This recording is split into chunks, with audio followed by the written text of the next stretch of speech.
spend $5,000 to buy, because they pay nothing. All right, I'd like to have everybody stand, please. I guess I'm all satisfied. All right, everybody have your attention. I'd like to call the 159th annual town meeting to order for the town of Liberty. 157 years, I'm sorry, 157 years. Janet? Do you remember the first one, John? I do. Vividly, as a matter of fact. Ooh, that hurt. All right, and welcome everybody. Thank you for coming. If you have a cell phone, if you wouldn't mind putting it on vibrate or turning it off, just not to interrupt the meeting. And would you please rise and join me in the pledge of allegiance? I pledge Allegiance to the flag of the United States of America and to the republic for which it stands, one nation, under God, indivisible, with liberty and justice for all. Thank you.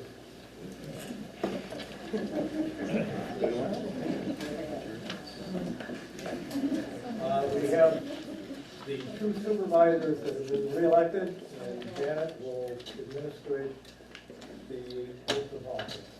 You want to come on up? Please. We're going to YouTube video this. All right, Greg. Is he gonna dance? Raise your right hand.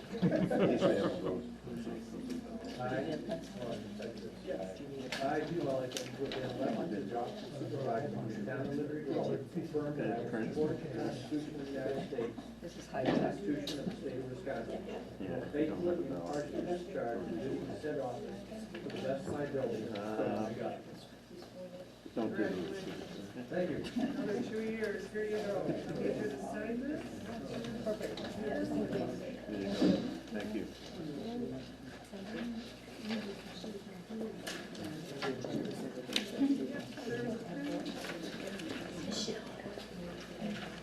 Hey, Mary.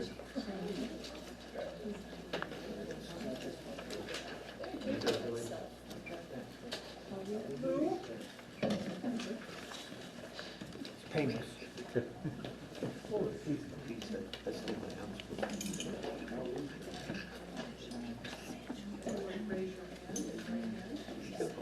I, Lou Cavasso, who have been elected to the office of supervisor for the town of Liberty Grove, affirm that I will support the Constitution of the United States and the Constitution of the State of Wisconsin, and will faithfully and impartially discharge the duties of said office to the best of my ability, so help me God.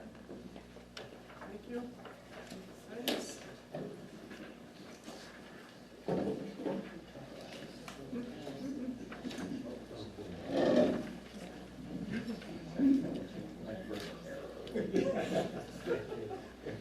Congratulations. Thank you.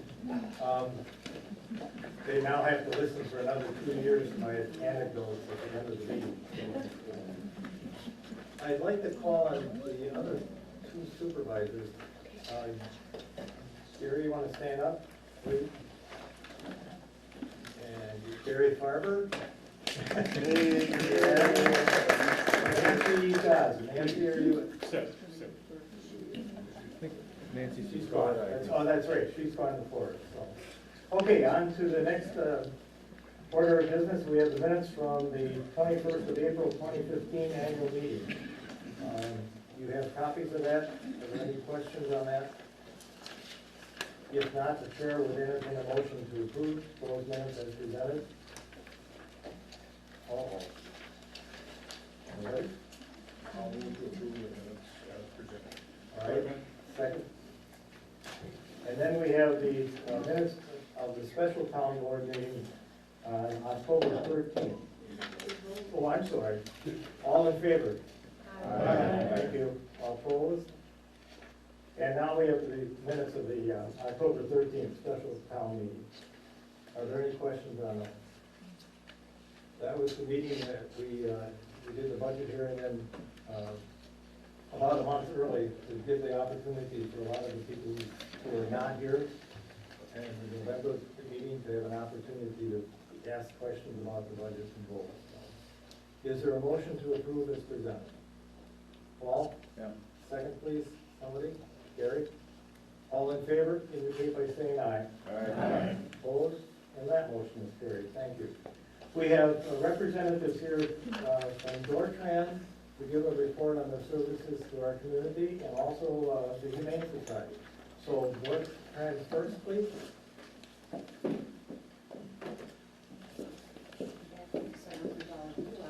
Well, you, go ahead and just do the podium, and you've got a microphone in that, please. Good evening, everybody. Can everybody in the back hear me okay? Wonderful. Thanks for taking time to invite me to your annual meeting today. I'm privileged to be here.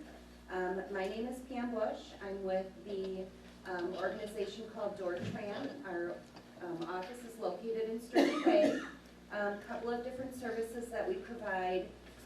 First off, we started through United Way in 2007 to work on transportation barriers, so we're very thankful for them to consider looking at what our community needed. Since that time, we've done a couple of different things. I'll first review what Dortran has to offer to folks in the Liberty Grove area and throughout our county, and then I'll explain the door-to-door system as well, which is a county of door system. A lot of what we do is take calls or folks who come into our office, just kind of talking them through what their options are. There's a lot of programs out there now than what was out there before, so sometimes just help navigating through the system is quite a bit of what we do. To prepare for this evening, I looked at our numbers for 2015, and we took about 3,800 calls that we tracked of folks calling just for information or help to, again, navigate the system. We have a half-price travel voucher program, which started in 2008. In 2015, we did about 7,700 trips. In that program, we subsidize a couple of different organizations. 2 youth transportation systems that we support with some of those funds are operated through the Boys and Girls Club and the Sturgeon Bay YMCA. That helps with some of their summer youth field trips. Also, after school, getting them to the different clubs and whatnot from the schools. The major part of that program is helping people who take trips with the privately owned taxis. So we're looking at the for-profit, privately owned Door County Cab. There's an Express and Shuttle, One Awesome Cab you may have seen up here last summer. So we can subsidize some of those trips for Door County residents who need help paying for them. And then we also serve the island residents with some of the ferry costs in collaboration with both Door Cancer and the Washington Island Community Health Program. We have 2 volunteer programs. One is a veteran volunteer program. We have a partnership with the County of Door where we share a vehicle and volunteers operate that vehicle. The program started in 2011 when the American Red Cross discontinued transportation in our community.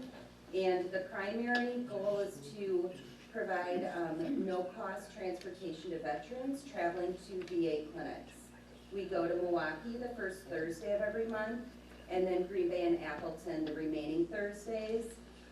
We can deviate from that day and locations at this point. So if somebody has a special need for a Tuesday where there's a specialist, or if somebody needs to get to the Green Bay Eye Clinic instead of the VA Center, we can certainly deviate. So if you know of any veterans, or if there's any veterans here tonight, please count on us to help you get to those medical services. The other volunteer program started in July of 2012. That is a countywide volunteer program, and we call it countywide because we serve all Door County residents.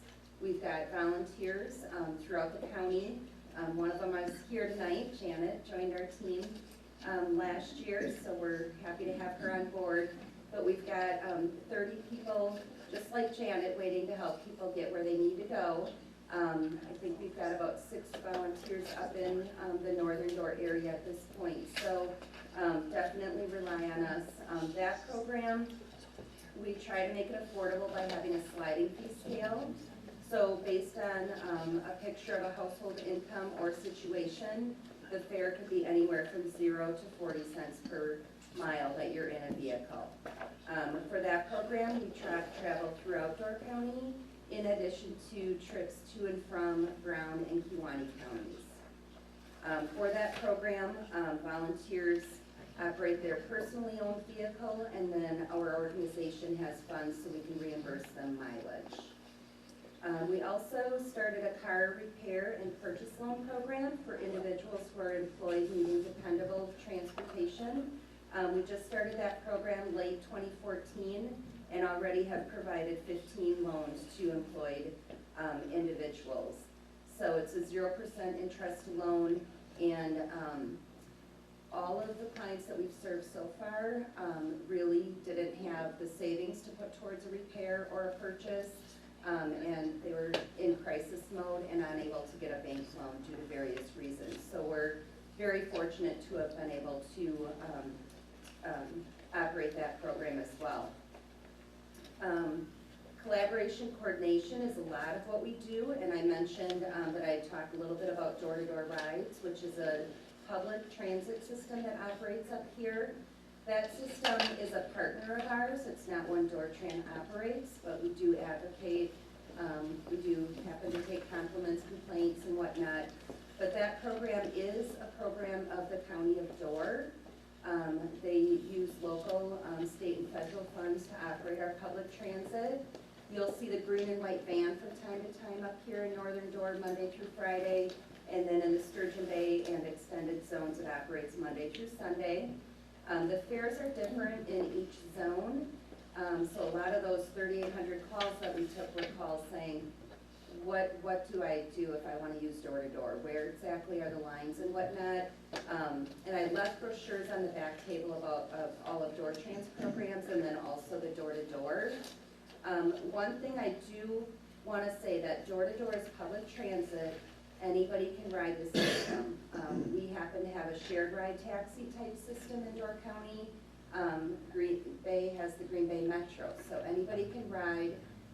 It's a subsidized program, but does have rider fares, which makes up about 13% of its overall budget, which is a pretty good number for a public transit system. There's 2 partners to that system, along with to the green and white vans that are operated by Abbey Vans, which is the County of Door's contractor. There's a partnership with the Senior Resource Center that does a daily fixed route to, not daily, fixed route to Sister Bay and back to Sturgeon Bay on Fridays. The Sunshine House has fixed routes that run in parts of Northern Door and Southern Door, and their fixed routes act as connectors to the door-to-door system. So there's AM and PM connectors. In 2015, they did a midday connector. So there's a midday connector that is actually door-to-door. So it can pick you up at your home here in Liberty Grove. Anywhere between 9:30 and 3:30 is when the midday connector runs. It'll be a green and white van that would pick you up, take you to Sturgeon Bay for a $10 fare, and then get you back home for a $10 fare. So if you needed that midday need, that's available at this point. They do have wheelchair accessible vehicles, and they do now have a 7-passenger van. So depending on what your needs are, you want to be sure and relay that in scheduling with them. But that is public transit. And I do want to say, in looking at the ride numbers, the Northern Door system hasn't been growing as much as the Sturgeon Bay system. And I know there's a need for transportation up here, so keep in mind, you know, we've got our volunteer programs and our voucher programs, but it's also important to use the public transit system so that we can keep it going and keep it feasible to operate. I also want to say if the state of Wisconsin offers free transportation to individuals who are on medical assistance, sometimes called Medicaid, or Badger Care Plus, if they're going for medical appointments. And it's a bit of a secret, it seems, whenever I go and speak anywhere, Not many people know about it, but I did bring their brochures as well. It's an organization called MTM. So if you haven't known about that program and you want to learn more, the brochure looks like this. I've got it on the back table. But that's an overall, and I don't know, I'm supposed to keep it brief, and usually I can rattle forever, so somebody will have to stop me. Are there any questions? I know I, again, went very quickly, but again, a lot of times it's easier to discuss things if somebody has questions, or if they call our office directly and we can talk through the different services that may work best for them, depending on their needs and schedules and whatnot. Yes. I have a question. You had mentioned earlier about Medicaid and Badger Plus, is that a funded mandate from the state, or does that come out of county coffers? That is a state program. Medical assistance transportation used to be handled by the county. The state took that, I would say, in 2013 perhaps, and made it a state program. So the state Health and Human Services, DHS, they contract directly with MTM and they pay them directly. So they actually have a contract where they pay that contractor so much per eligible recipient, whether they use the system or not. So I'm always out there saying, use the system if you're eligible for it, because the state's paying for it anyway. Thank you. You're welcome. Any other questions? Did you mention, do you cover all of Liberty Grove? Door-to-door rides does, and our volunteer programs do. Certainly the voucher programs too, the taxi's a little bit more expensive, but yeah, There was Liberty one Grove's- time where I was calling about transportation, and we live in Ellison Bay, and they said no. I can't remember exactly which program it was. Was it prior to 2015? Yes, Okay, that might be why, because the county's been expanding okay, quite a while, and it used to be a cutoff, I wanna say by like double C, and then they moved it up, I wanna say in 2015. So this whole tip is covered now, except for the island. okay, thank you. You're welcome. All right, well, thank you again. I appreciate your time and for listening to me, and contact us should you have any needs. Thank you. Thank you. And next, the Door County Humane Society, please.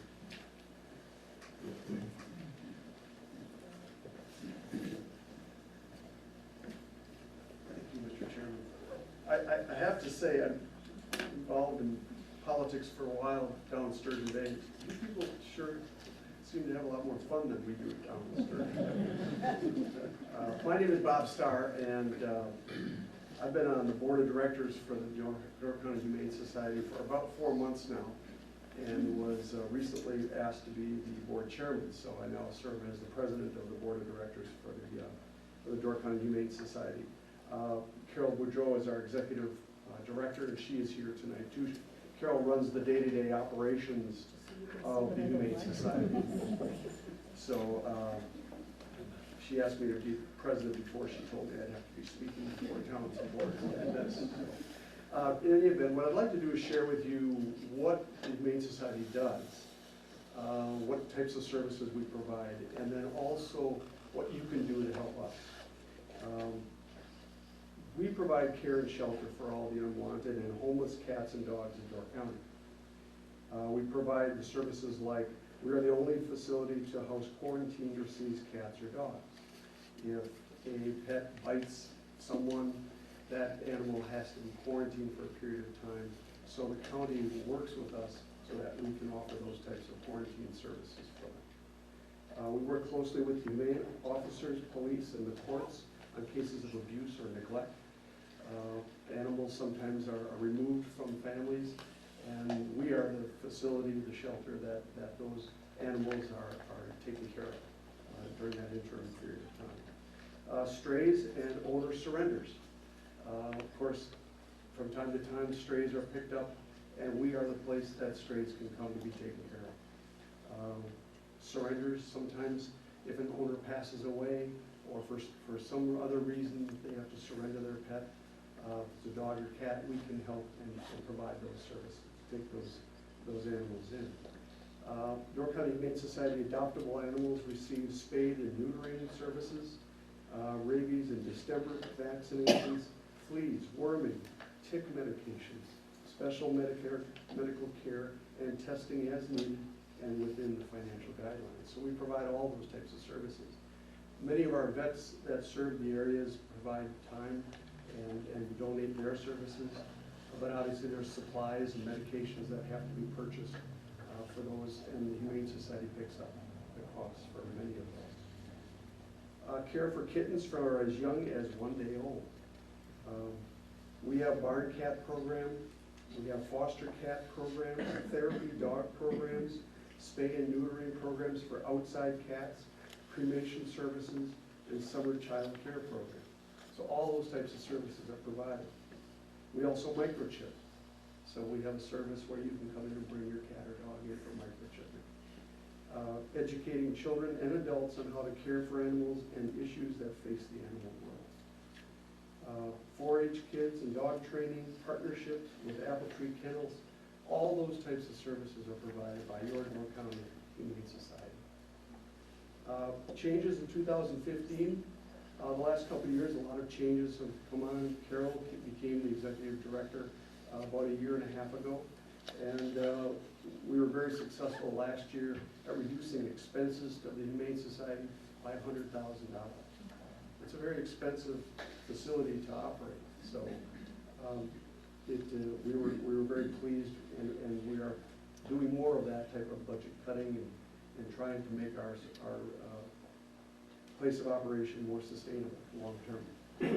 We have replaced non-local businesses and used local businesses with such as Synergy and Drain Pro, even telephone services and security systems that were being dealt with from outside vendors. We're going to local vendors to reduce costs and become more efficient. We started several programs to help local communities, such as reduce costs with spay and neutering clinics and the therapy dog program.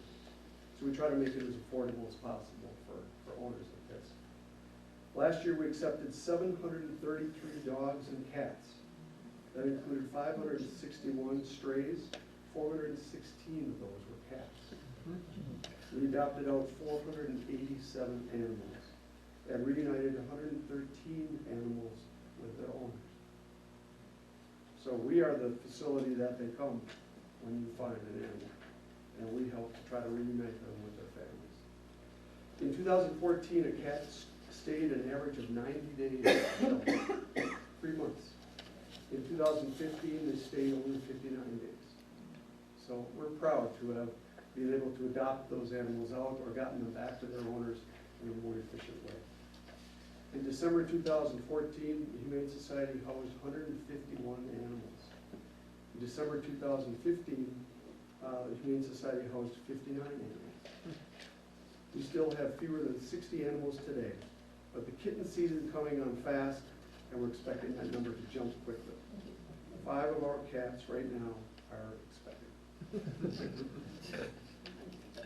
So if you want to discuss more of the changes made to the ones mentioned, please visit the shelter or call the shelter and ask for Carol. She's happy to speak on anyone that has some questions. Contributions from municipalities. First of all, we'd like to say thank you to the town of Liberty Grove. We do a compilation of how much it costs to house a cat or a dog. So we know, and we also know how many of those cats and dogs come from each township and each municipality. Liberty Grove is the only township in the entire Door County that pays its fair share of those expenses. So part of what we want to do tonight is to thank you. We appreciate you recognizing that the animals are part of our lives. They are part of our quality of life. And we need to make sure that they are well taken care of also. So we appreciate that you folks stepped up and paid your fair share. We hope to do more of that and try to get that message out to more of the municipalities to please step up and accept their responsibility. We know exactly the numbers of pets that are taken from each area in each municipality, so we can share with them what the costs are each year. We do the best we can to try to get that, but it's difficult. Budgets are difficult. We understand that. The municipalities and the county together contribute 5% of our budget.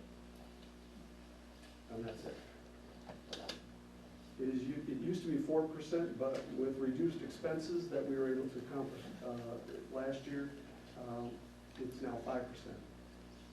This year, we expect to reduce our budget more, and that way the percent can go up also. One of our goals is to make our humane society sustainable long-term. It's a very costly facility. So we are constantly trying to raise money, do fundraising, and we started a new membership program in 2016, I think we started that. And it's being very successful. We raised over $30,000 with a new membership program so far this year. So we're very happy, trying to figure out the types of things that work and that can help us support. Currently, we have an agreement with the county to take in quarantines and animals that have been seized. In exchange, the county does plow our driveway, offsets our utilities by $5,000, and pays the cost for quarantines and seized animals. The county also provides us with a portion of the money collected for dog tags, which averages to about $5,000, which is to offset the cost of taking the stray dogs. The county does not pay for stray cats or any owner surrenders that we accept. We have an understanding with the municipalities that we will accept their strays. And for that, we receive approximately $22,000 a year in donations. So, but we have a budget that is expensive. We have 8 full-time employees and about 12 part-time employees. And luckily, we have a lot of volunteers. We certainly can always use more help. You can certainly always use more donations, memberships. So, what you can do to help us: adopt a cat, a barn cat, or a dog from us. If you're thinking about your next pet, think of us first and come and visit the shelter. Donate. We have a new membership program. Go to the website, call us to find out how you can help. Donations are going to be critical for us to sustain the facility long term. Because if we go away, typically what happens is counties take over facilities like that. And then budgets get really squeezed, and the operations and the facilities tend not to be cared for as well as what we like to do to make sure those animals are well cared for. Become a member or a business sponsor. If you own a business, we have a business sponsorship that you can sign up for and help the shelter that way. Become a volunteer, considering if you love animals and dogs and cats, please consider helping. Give us a call and let us know who you are, and we'll put you into the system. Tell others about us. Talk about the Humane Society, the importance of our facility to the community and to the county as a whole. And visit the shelter. Come and visit with us. I think you'd be impressed. I know my wife and I were impressed. We have some future goals that we're working on. We want to right-size the business to the budget. That's a very difficult thing. The budget's about $500,000 a year. So that's a lot of donations. But that is our goal, to look at that from a long-term perspective and try to come up with programs that allow that to occur for long-term sustainability. Part of that is membership program, and that's looking like it's going to be very helpful and very successful. Things that we need. We need a new van. There are times where we have to transport animals. One of the stores in Green Bay is very good and helpful for us, allows us to bring cats down for adoption. And it's a very successful partnership. But we always obviously have to transport those. And we have to go pick some up if there's some surrenders at a house. So we need a van, and our van is pretty rickety and it's pretty much on its last legs. So that's, what, $20,000, $30,000 just to do that. Right now, if you drive to the shelter, you have to be careful how you drive into the driveway because it's full of potholes. We get it regraded every once in a while, but it needs to be hard surface. It just needs to be blacktop. So we're actually moving forward, we're going to do that. But that's $16,000, $17,000. And recognize we are a nonprofit organization, has to rely on contributions. So all that is difficult. We also want to create a vet room. where veterinarians can come and service the animals that are at the Humane Society in a professional way, and that would allow that to happen. So we're looking for funding to do that, putting together the numbers to create a vet room. And we'll do some special programming to try to raise monies for something like that. So be on the lookout. If you hear about that type of a program, we can certainly use your help. And that's it. Any questions? You? How you doing tonight? I'm doing good. How are you? You know, there are a lot of retired vets up here. Do you ever ask them to volunteer their time in spay and neuter programs? Actually, yes. Good. We do. If we find a vet that still wants to do it, then if there's a way we can arrange it, we will. But part of what Bob was talking about is having that facility, that room. It's the OR that we're after. Once we have the OR built, then we can bring the retired vets in and some of the vets in the community that are willing to come in and do our spays and neuters in-house. If they did that, the cost would go down appreciably, yes, and we wouldn't have to, be transporting and paying all over the place. It also opens the door for us to do more for the outdoor cats in the community. Right now, this Friday at Northern Door, we have a low-cost spay-neuter clinic happening. Dr. Franke will take the outdoor cats, and for $65, she'll spay, neuter, do a rabies shot, tip the ear, and make sure that the animal doesn't have feline leukemia. So at $65, that's a bargain, but it's an outdoor cat. So we know a lot of people don't want to spend that kind of money on an outdoor cat. The OR would allow us, hopefully, at some point to be able to say to people, if you want to do your outdoor cats for less money than that, bring them into us, or maybe we can use the van and go and pick them up and bring them in and do them for a much reduced fee. So, that's kind of down the line, but you can see where, the van and the OR and all this is building in that direction. And then, yes, we will need those retired vets because we have a lot of cats. Yeah. Yes, ma'am.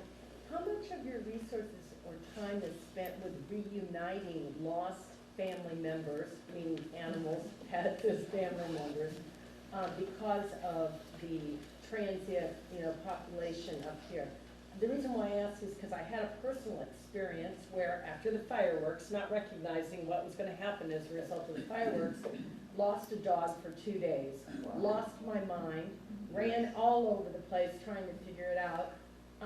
Ultimately, the town of Liberty Grove, whoever they had contracted for animal control, had taken great care of Ruby, so I want to thank you for that. I have seen, however, though, that there are some areas where they are using social media. For example, in Crawford County, where I'm from, the Animal Control and the Crawford County Sheriff's Department created a Facebook page specifically for that, and it's been incredibly effective. And so I don't know who is involved throughout the county that's helping with that, but I was just curious if that's something you're looking at trying to do. Well, I'm glad you brought that up, because the Facebook page that we have, please go to it, Door County Humane Society Facebook page, and like us. Yes. Because then you will see notifications, and you'll see things that are put on there. And you might fall in love with some of the cats or dogs that you see on there. Be careful of that, because that can happen. Right, Terry? Oh, yeah. But yeah, we find that that's very helpful for people like in that situation. If you can just go to either our website or our Facebook page, and you'll probably be notified rather quickly that we have So are your you loved one. do you basically capture the information and post it as best you can in real time? We found this female, she got a collar on, Yes. here's where she's at. Yes. Great. Yeah. Yes. That goes right out on the webpage and on Facebook. Yeah. And having said that, if you microchip, hello, and we do microchips, if you microchip your cat or dog, we can get the information within minutes and call you. So, that's one way you can safeguard your animals as well. But yes, we post them on Facebook and we put them on the webpage as quickly as we can. If it's during the hours that we're open, it's happening in minutes. If it's off times, then it may take a few hours to a day. But we've got people who are listening to the phone, and so if you lose one, call us. Thanks. Any other questions? Thank you again for all of your support, and any more support you can give is very greatly appreciated. Thank you so much. Thank you.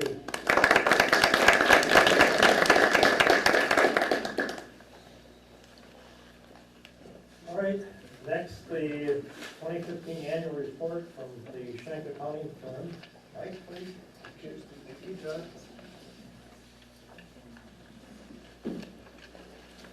Okay, my name is Mike Konechny. I'm with Schenck CPA firm out of Green Bay. And I believe what we've issued is a financial statements. I know there's copies over there if people don't have them. I'm gonna give you a little overview. I think this is my third year, fourth year coming up here. And giving you a little financial update of the town. First of all, just a couple general comments. We feel the town is certainly in solid financial condition, and I'll go and point out some details of that. But also the town has improved its record keeping since we first started 3 years ago. Brought things a little more centrally together into one accounting system. Has financial controls over cash reconciliations and other procedures. Enhance the controls that they had before. So we give a credit to the town officials for going that route. And this year, we did a audit. I think we did an audit a few years ago, and then we've done reviews, which is less in scope than an audit. And we did an audit because the town has a combined clerk-treasurer position, and the Wisconsin statutes require that any township that has a combined clerk-treasurer in one person has to have a statutory audit. And just to say a little bit about that, we audited a lot of towns in Wisconsin. Some have combined clerk-treasurers, some don't. We feel, it's different maybe in certain situations, but we feel it's a more efficient way to operate with a combined clerk-treasurer. It's some of the jobs relate to each other and overlap a little bit. Although,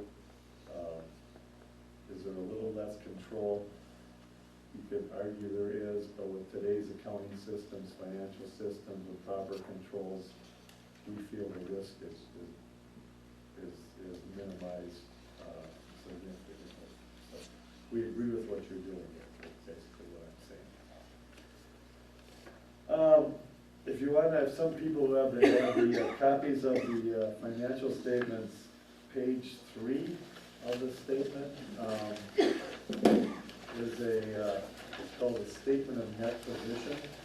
Kind of maybe an odd title, but it's the government, that's what we use here. This is really a consolidated balance sheet of the town, and there's some changes from the past. But this came in about 10 years ago in government accounting, so they wanted a true picture of what is the town worth. What have you invested in roads and buildings and equipment? And prior to 10 years ago, that was not on these kind of statements. If you look at this, there's 2 columns, governmental activities and business type activities.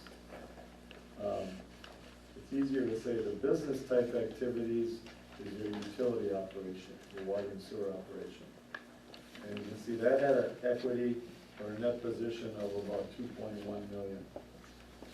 Most of it in its pipes, hydrants, services, things like that. Governmental activities is everything else. It's your building here, it's your highway equipment. It's actually your roads, the town-owned roads and land and parks and docks, everything.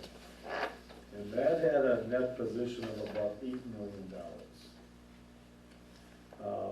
And that is for one reason, higher than the prior year, because this year, we included the town's equity or investment in the joint fire department.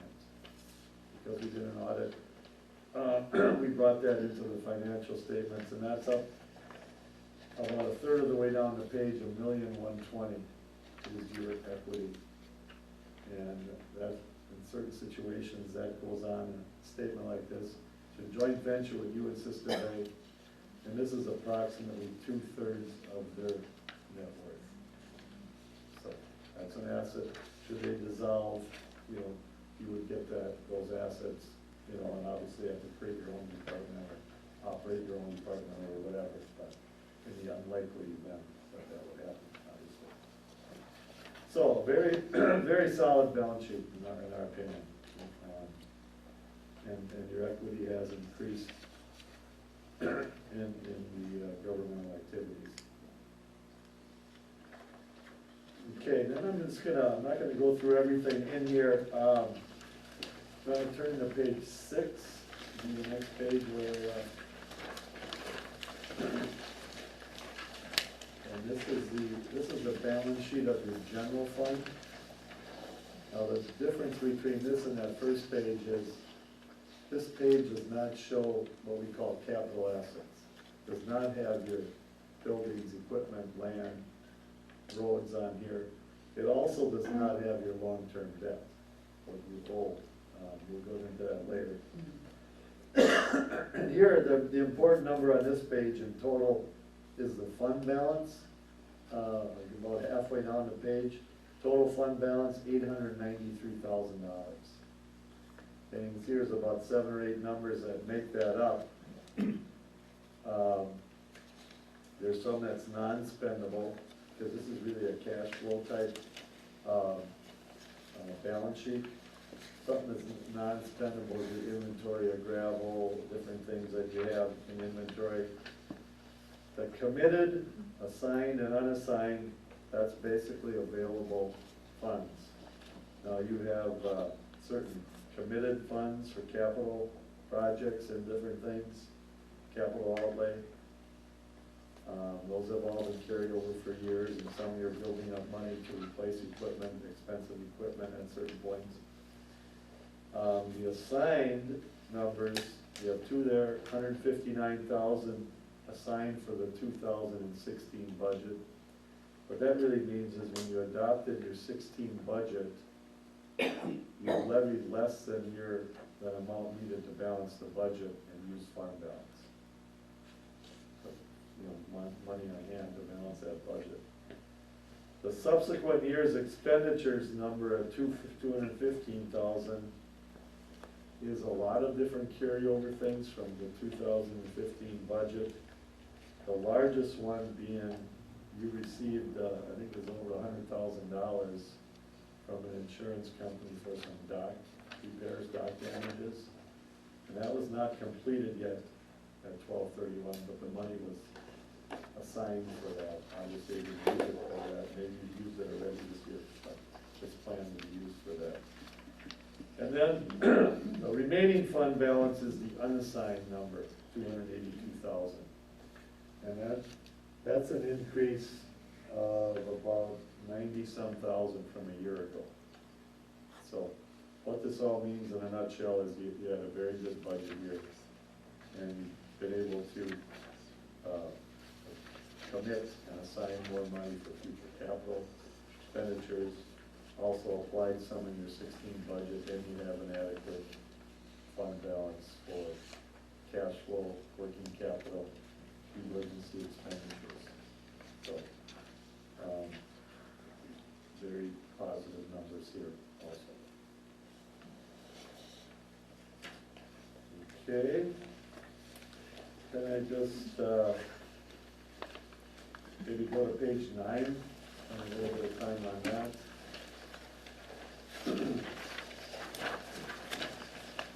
Page 9 it's like an operating statement of your general fund, showing your revenues and expenditures for the year. And it also compares your revenues and expenditures to budget. And you can see the first group of numbers are your revenues. 2.6 million, 50,000 roughly was budgeted.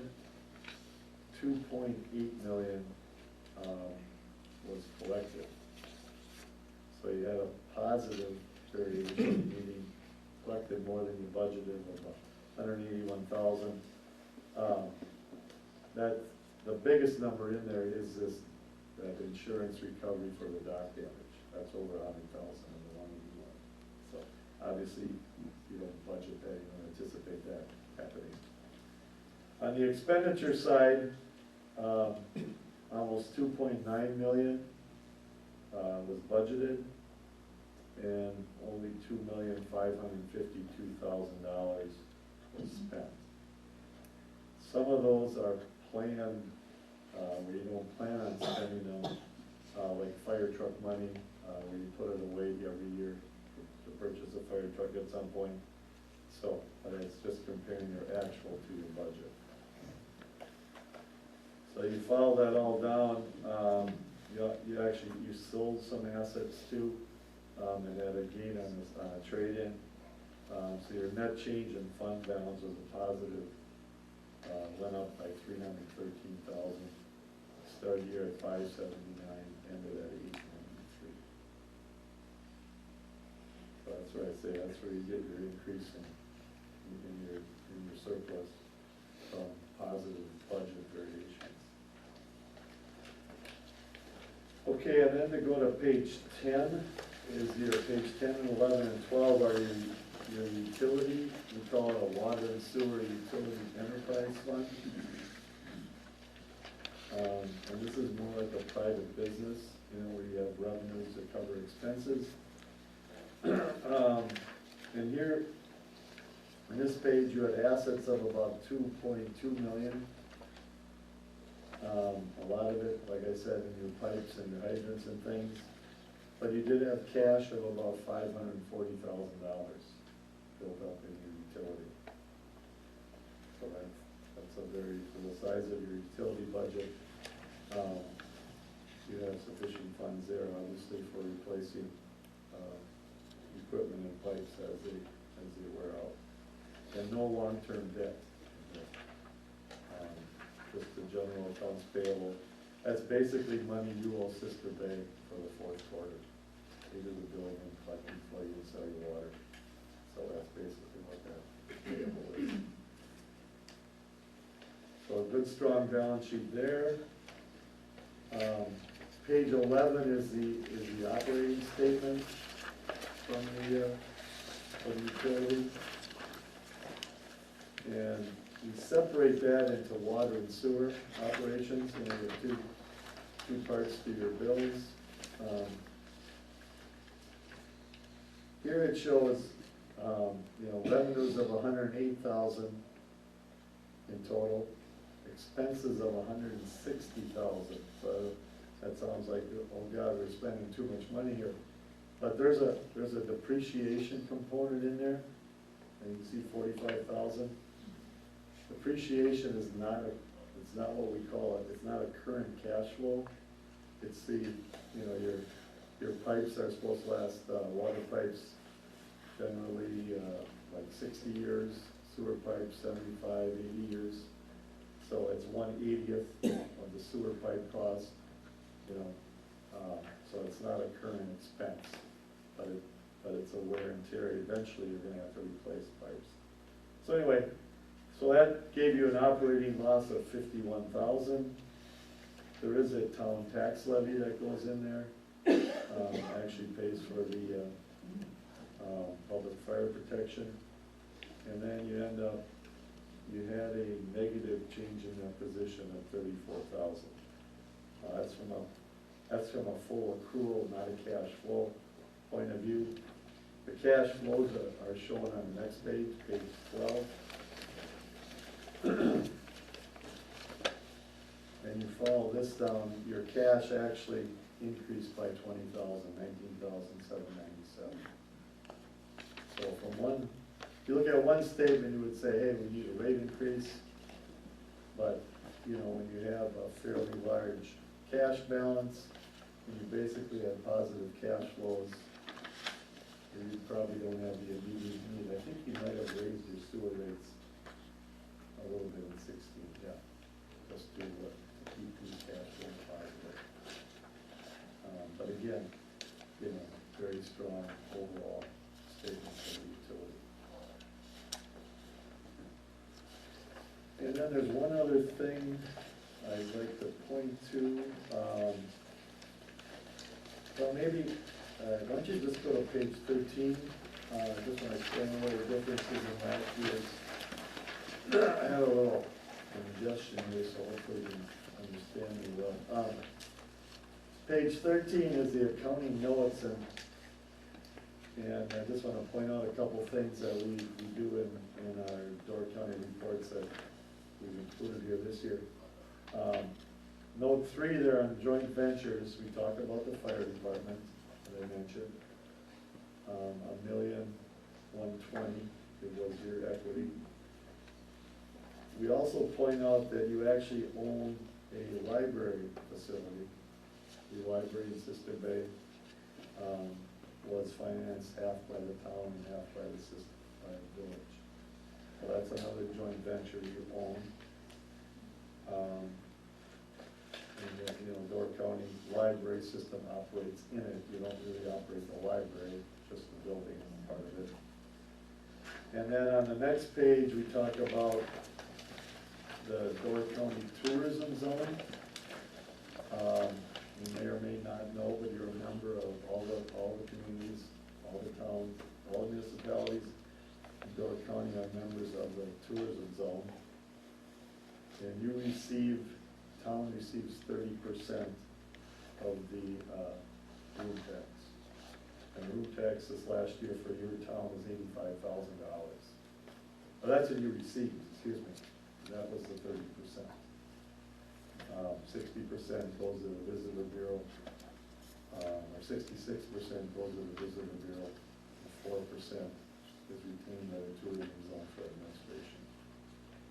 And that, to me, I mean, I don't know how much you know about that, but I think that was a very positive move for the county to do that. Maybe some people disagree, but it's about $3.6 million of, well, that was last year. I think this year's even, that was 14. It's probably higher than that this year, of room tax that's collected in Door County.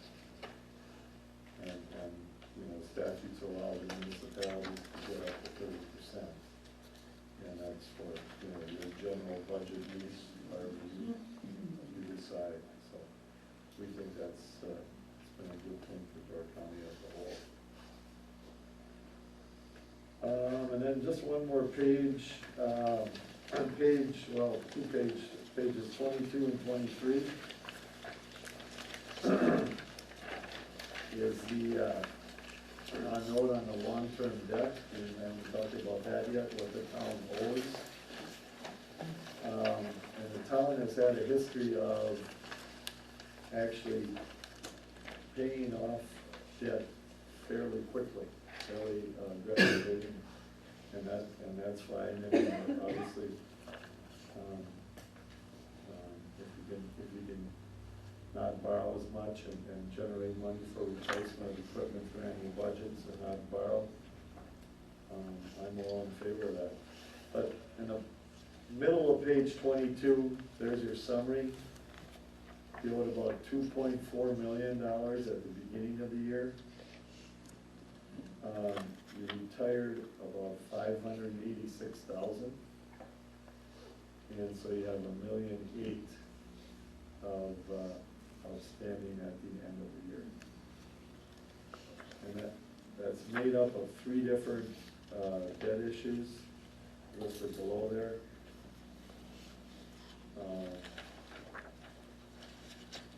And you can see 2 of them are, let's see, yeah, 2, I guess all 3 of them are due in 2018. And on the next page is the 3 years of payments.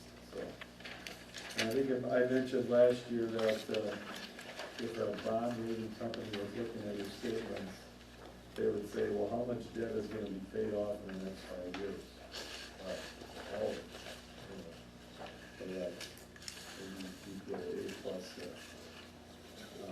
They're just, when they look at governments, big cities, how are they retiring their debt? If they're pushing it out and not paying 25% of it in 5 years, that's a black mark in their ratings, that they're deferring the future generations to pay for, the future tax rolls to pay for debt that should be paid off.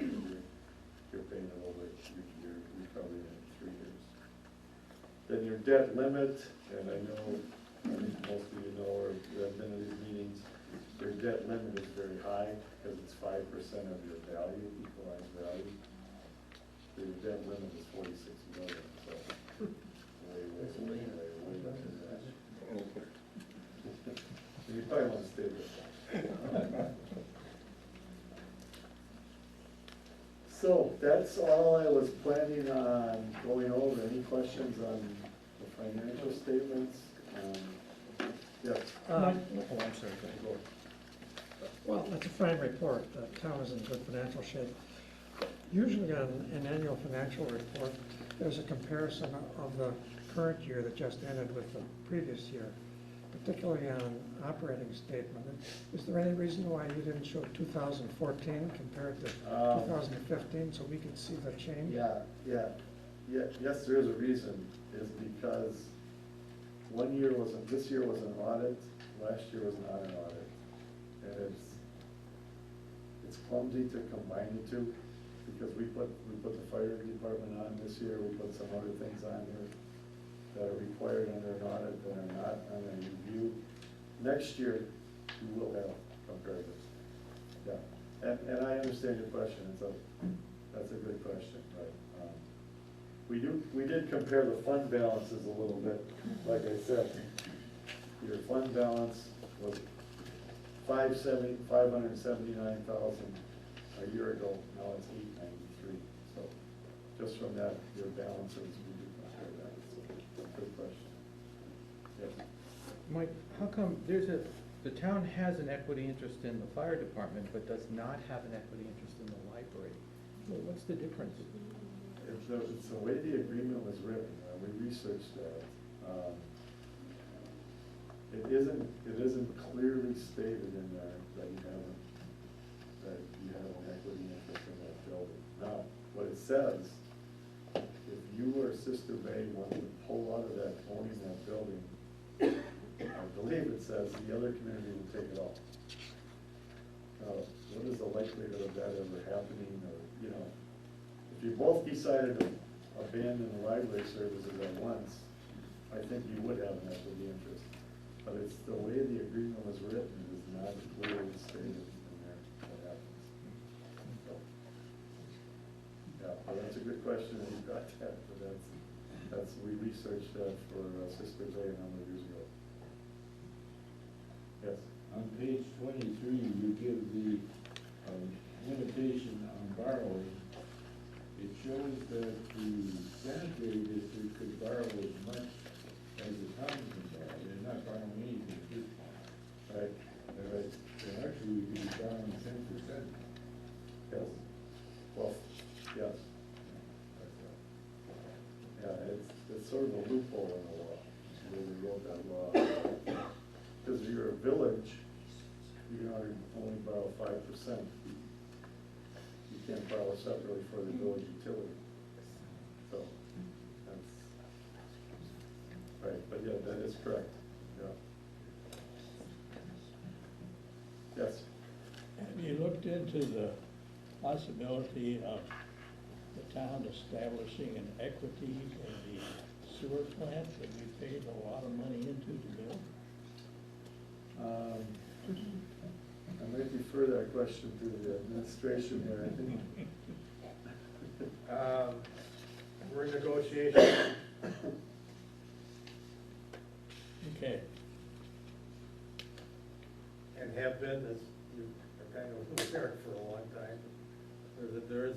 There's been a long-standing question as to whether the town has an ownership interest in the wastewater facility.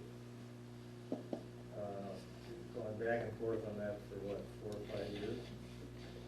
and hopefully we have another meeting coming up very shortly. Thank you. Okay, anybody else?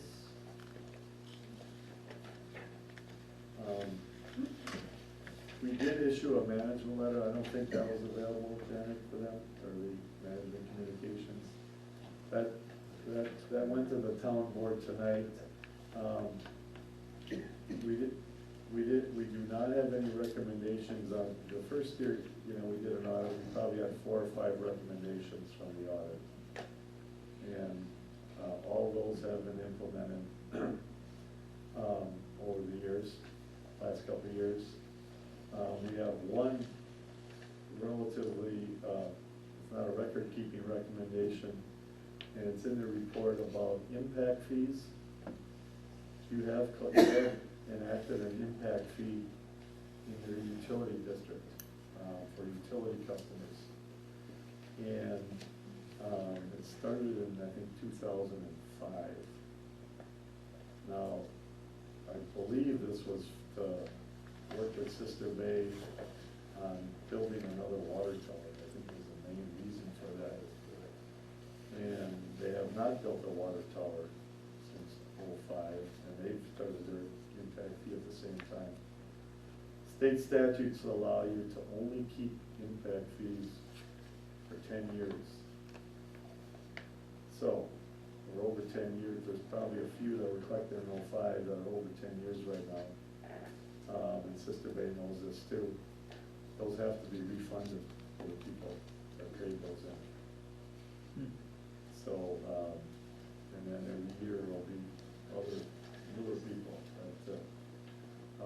that connected. So, unless they, I don't know where their status of a water tower was, I think it's kind of on hold. So that is one thing that your utility personnel are aware of that. The impact fee purpose has been changed from a water tower to whatever is necessary to provide water. Okay, could be anything, So yeah. it's changed. Yeah, but the statute's 10 years, and that's so. And you have an impact fee bank account that has like, I don't know, $50,000, I think I got there somewhere.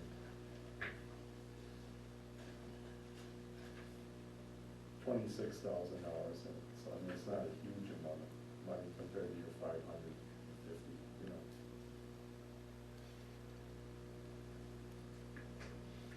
So other than that, that's all I have. Any other questions anybody have? If not, the chair would entertain a motion to accept the annual report. I so move. Is there a second? Second. Second.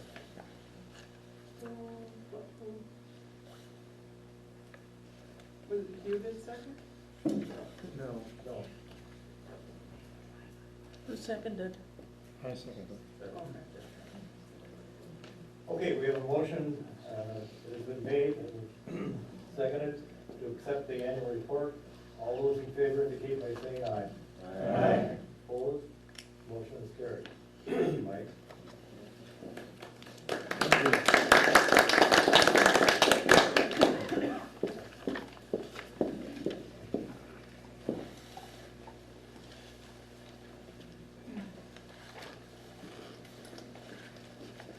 Now we get into a discussion of possibility of spending funds. I've asked Supervisor Farber to bring everybody up to date on the Women's Club.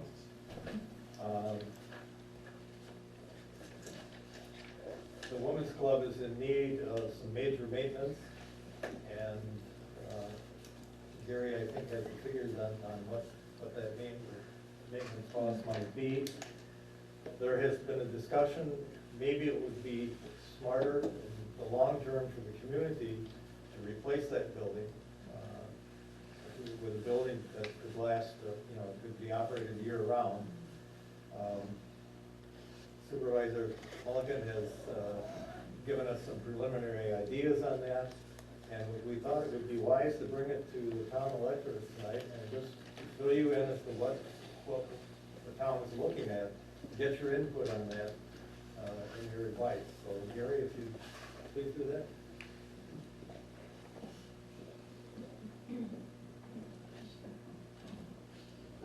Okay, the current budget for this year for the Women's Center is $24,000. That amount of money was basically to replace the roof and a few other incidentals. The roof, if you look at it, is starting to curl. The shingles are starting to move around. The building is not leaking. And it, like my son says, if it isn't leaking, don't fix it. So, but in terms of expenditures of that money, there are 2 doors on that building, one in the northwest corner facing the lake, and the other one facing the parking area. Those doors are steel doors. The doors are delaminating. Okay, the steel is actually coming apart from the core. The door frame is rotting on both doors. I was in the building in February. There was 2 feet of snow inside of the Women's Center from the snow blowing off the lake in the northwest corner. I mean, there was literally a pile of snow there. So right now, those 2 doors definitely have to be replaced. The roof eventually will have to be replaced. The other thing that Jay and I noticed when we inspected the building is that the cement foundation on the building is starting to crumble.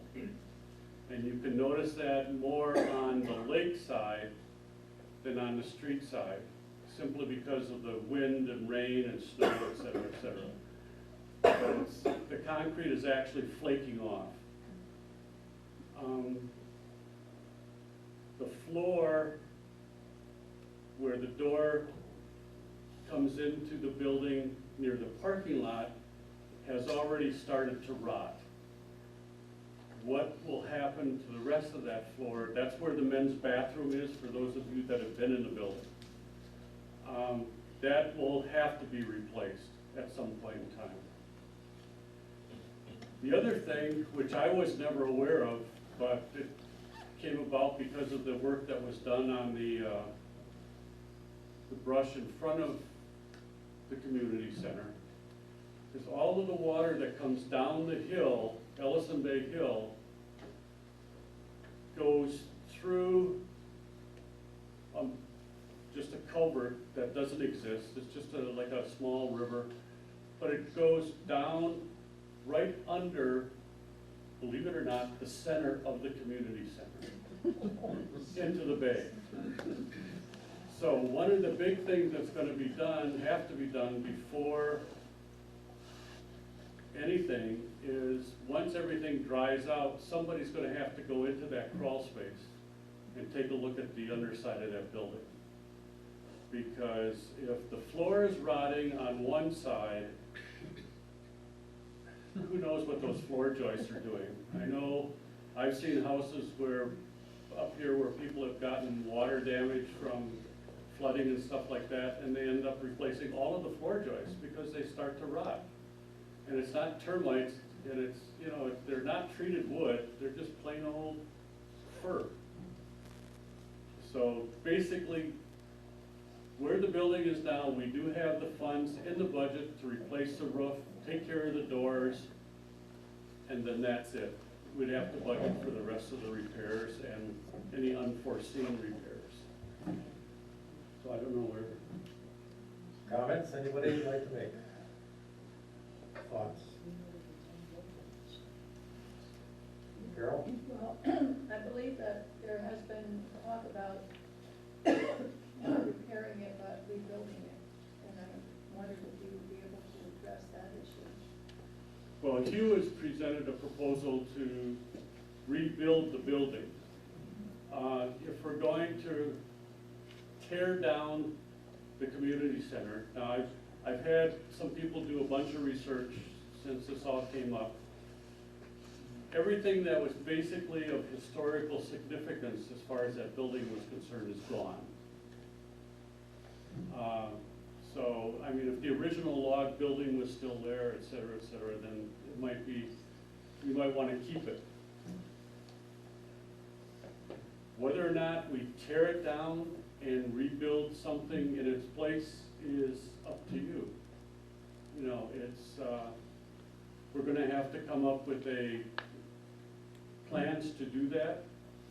That's gonna involve, you know, somebody sitting down and deciding, what do you wanna do with that building? What is it gonna be used for?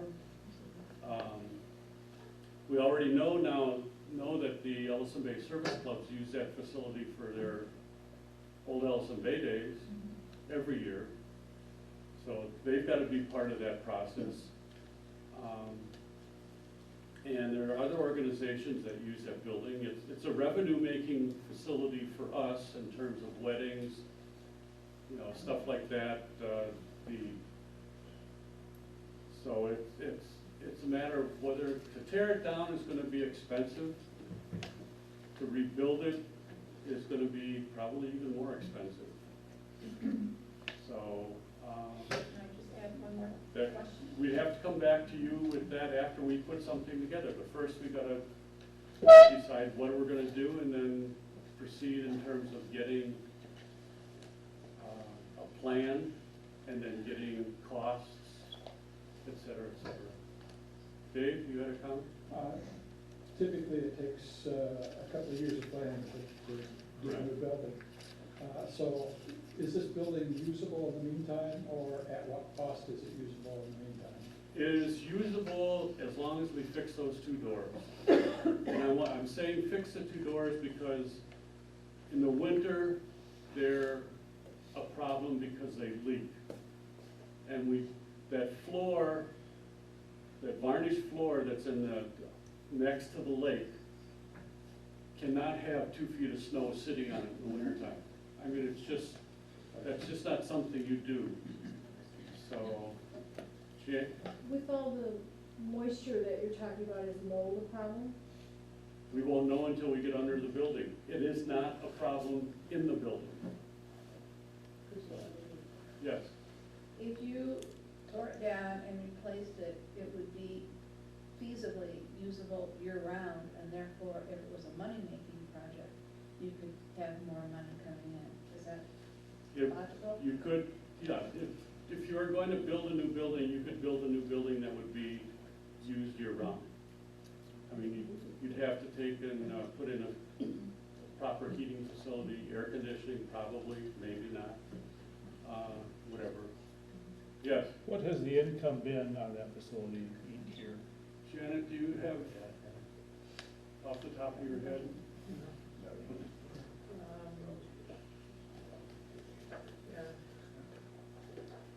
Would be 1,000 to 1,500 on a fairly busy season. 1,000, 1,500 on a busy season. Michelle?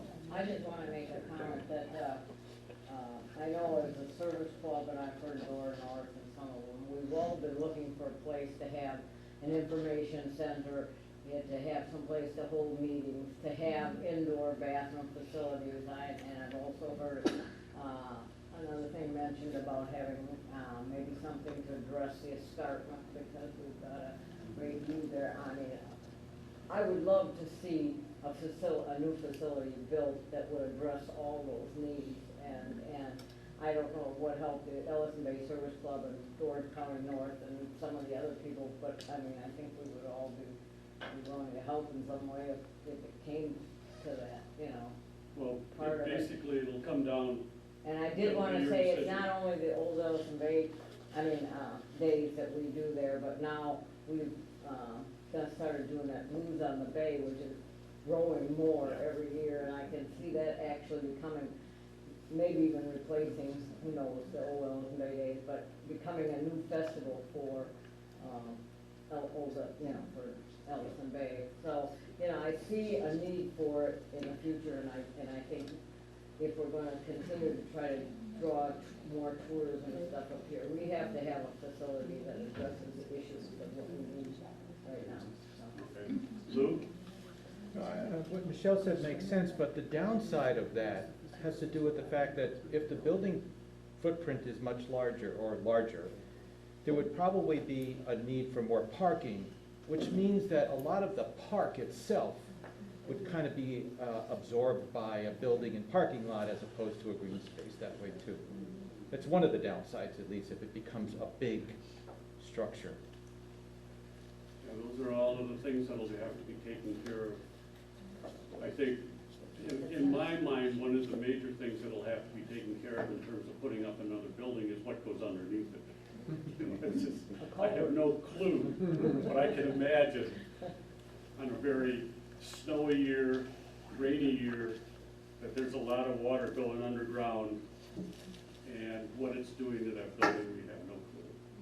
Yes, Carol? Is the building good enough condition to fix it? And also, then is there enough room there to add more building to it to make offices for visitor center and apartments and utility center? We could fix it. I mean, it's fixed, everything's fixable. You gotta put the money in it, it's fixable.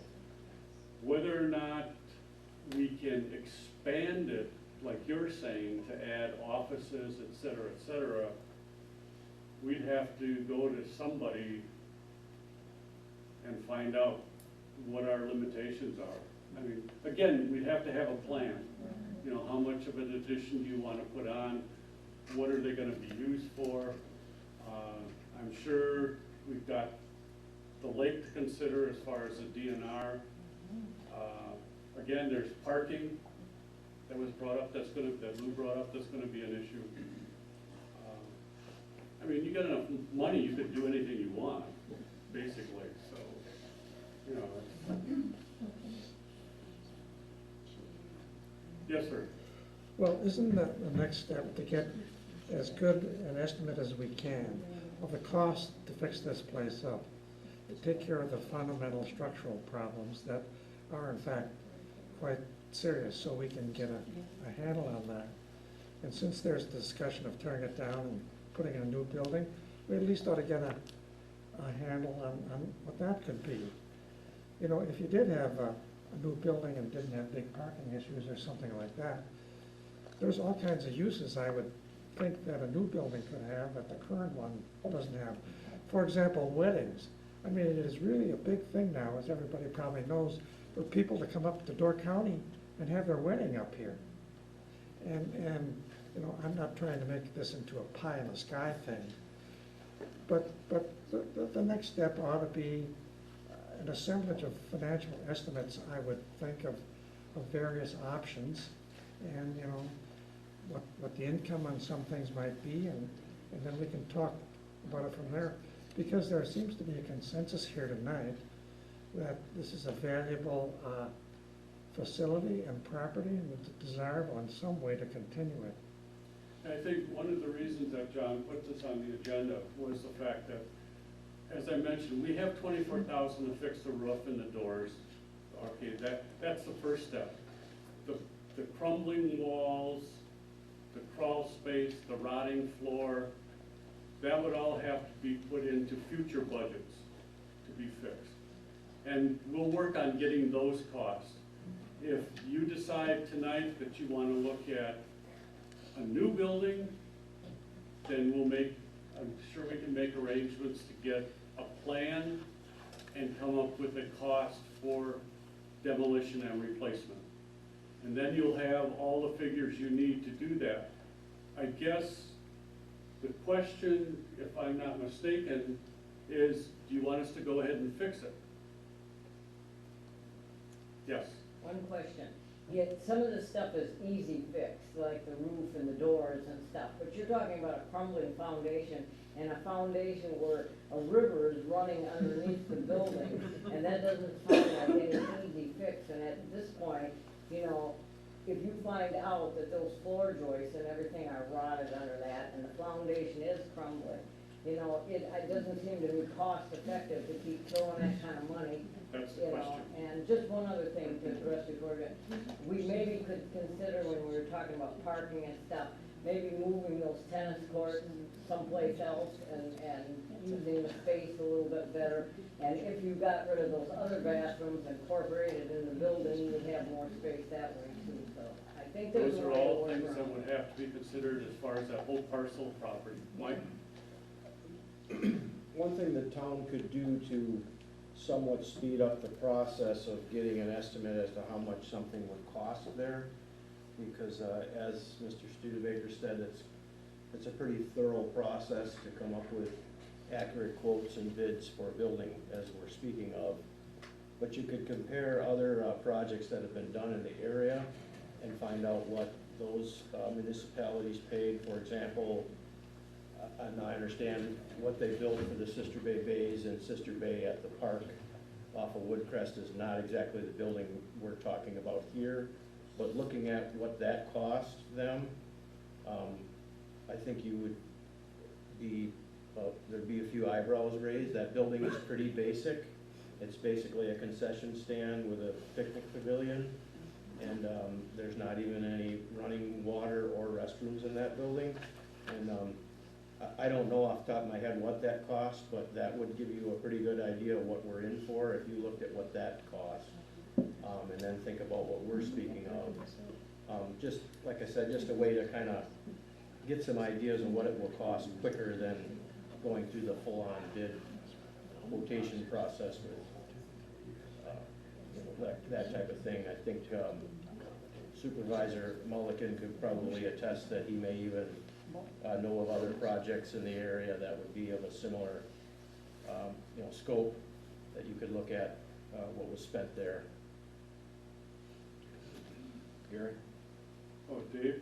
From a financing point of view, is it appropriate to think that any renovation of the existing building should be paid for out of operating funds, whereas a new building might be paid for out of bond funds? I would say yes, but I would defer to the financial people on that, exactly how that would be approached. I would think, given the price of current construction, we're not gonna do this out of a levy increase, you know, obviously.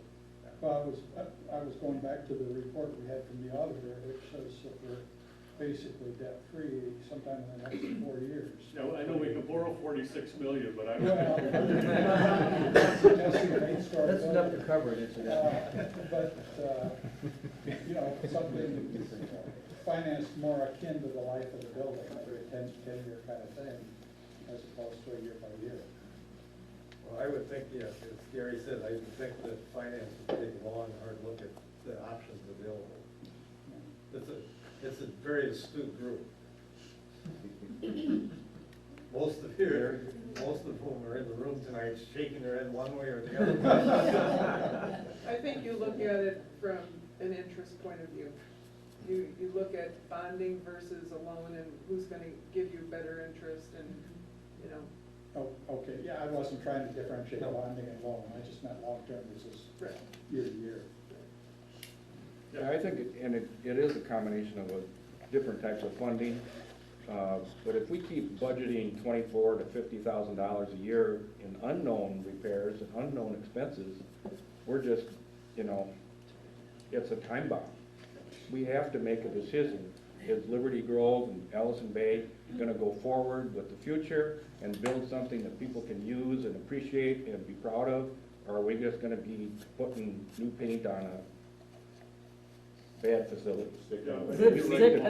We need to come up with an idea to massage the budget, massage the funding, convince people here in this community that we need something like this and not an old facility. It doesn't have to be a glass and chrome building, and you might even look at naming it and get somebody to sponsor it, like the United Center. I mean, people are willing to do things like that. You just have to ask. It would be a green building. Gary, you got a comment? Yeah, I don't want to be a poo-pooer here, but I think we're getting the cart before the horse in terms of deciding whether you know, what it's gonna cost to build something that we don't know what it's gonna be. And that's where I think we first have to look at what are the potential uses, because we've heard everything from the visitors center being there, the NERN people being there, Ellison Bay Service, but all these different groups, but we don't have a firm idea on who really wants to be there. Therefore, we have no idea on square footage needs, and Hugh would be the first to tell you that, you know, at a commercial rate of whatever per square foot, that is gonna make a big difference in what this thing costs. So I think we need, whether it starts at finance or it starts at the board or somewhere, we gotta get the interested people and find out who really wants to be involved in what it is we want to do. Not just say, well, we wanna replace a building. You know, what we have now is not functional for much of anything other than the way we use it now. And so I think I would recommend that we. Wanted to just say, in response to that, I don't think we're not guessing if we want to know whether or not the information booths, the top, the Door County North Workstation is not interested in. They are, I believe you can attest to that. And having come from a day-long conference, sustainability, which basically was centered around the Niagara Escarpment plan to find a spot to have an interpretive center, which I attended, my husband and I attended from 9 till 4 last Friday. They are also interested in they do have some buildings that are already great interest, but I believe that they are also now considering the community center as a possibility as well. So I think you don't have to say you don't know who's interested, because there are two groups that I know of for sure who are. I think what Gary's saying is that you could say you're interested in anything at all, but, okay, what kind of commitment can you give? And, you know, are you willing to sit down with this group and actually plan the use of this building and decide what's going to be done with it, how much it's going to cost, where the funds are going to come from? I mean, it's a very involved process, as all of you know. And I'm sort of at a loss as to exactly why. Do you want them to say yay or nay to the roof, or? No. This is strictly for information, Oh, so they strictly for understand. what information. we're looking Okay, at. so this is a. They can feed back to us what their concerns are. Yep. Okay, Mary? I just wanted to say that I think that Door County North is very interested in having space there, along with the Escarpment Center. And I can't really speak for all of the members, because we haven't taken any kind of survey, but I know many feel that way. But even more important, I think, is that it remains a place for the community to come to, for the weddings and reunions and festivals. It can't eliminate that factor. I think that's even. And you also have to keep in mind that at some point in time, the board has to come back to the public and get a yay or nay on this thing. So it's not gonna be these interested groups that are gonna, you know, sit in the audience and vote, yay or nay. They will. But there might be another 150 people that don't wanna spend the money. And, you know, you've got, so there's gonna be an education process that has to go down. As Paul had mentioned last year with the budget and everything else, one of the reasons we came to you in October was to explain what we were going to do. And we have had more positive comments about the fact that we talked to you instead of just doing it. And obviously that is something we're gonna have to do with this. But it's, you know, it's more or less, let's just throw out, okay, we've got a bunch of uses for the building. I've sort of highlighted some definite problems. We have some possible problems. And like Paul says, we're gonna have to throw more money at this next year, okay? we have to take and start to decide whether or not we want to take and actually get somebody in to draw up a plan for this building. Okay, we're gonna have to start talking to people, the Service Club, Door County North, whoever, GODC. Okay, what do you want in this building? Okay, it's got a kitchen in it now. Do we want to keep the kitchen? Do we want to do the community kitchen thing? Okay. Like Mary said, weddings, receptions, family reunions. I mean, there's stuff that goes on there all summer long. And those are not, you know, they use a building one time, but they come back year after year, or every 10 years, or whatever. And so it's, you know, what's your druthers? Yes, ma'am. So do I understand what you're saying? It seems to me that this is not gonna be, this decision will not be made tonight.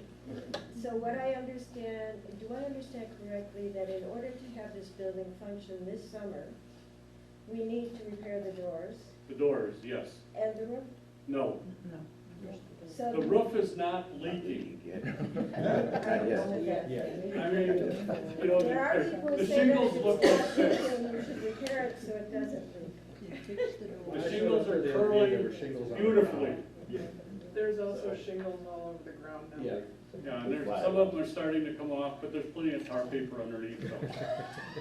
Well, obviously you don't want to encourage or allow a situation where that would actually happen and then we would have to do something else.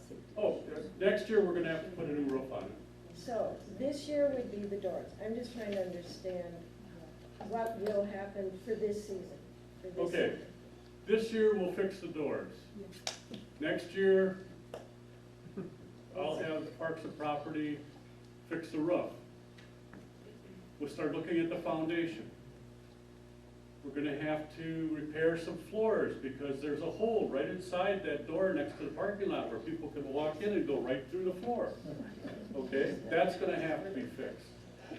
My opinion, personal opinion, which has nothing to do with any authority whatsoever, I leave that to you. Somebody's gonna have to get under that building and look at that building. Right, And if you've see got, what, if you've got I safety mean, that, issues, then you've got that even a building bigger was put problem. up in 1882. I mean, who knows what's under there? I mean, there could be a, Captain Kidd's treasure could be under there, then we wouldn't have to come back to you anymore. All right, anybody, okay, a couple more, please. Yes, Gary. Getting back to my original thought, what I think, John, you need to do, or the board needs to do, is you seriously need to form a committee to sit on, you gotta walk before you run. And we're not ready to even walk, because we've got a lot of people with a lot of ideas, but those have to be put into some kind of formalized pot. We can't just say, oh, we're interested. How much room do you need? Well, I don't know, but we're interested. Those kind of things need to be figured out. And a committee of concerned people, representatives from the groups, anybody from the community that wants to be involved should be involved, and sit down and figure it out. Then go to you or somebody and say, okay, we need 2,800 square feet, what's it gonna cost to do it? And how can it be done? But, you know, at this point, we have no, you know, it's like, you know, well, we think we want, and we like, but no plan. So we need to get a plan.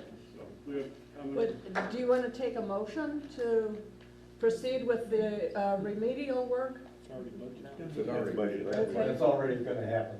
Okay, so that's a definite, the remedial work will happen? At least the doors, if not. And then doors and the consideration for future repair or replacement will go to committee And it's gonna be an ongoing with discussion this year. all interested parties being notified of Sure. meetings? Sure. And the roof is already budgeted. Yes. So that would be carried over if in fact it was not done.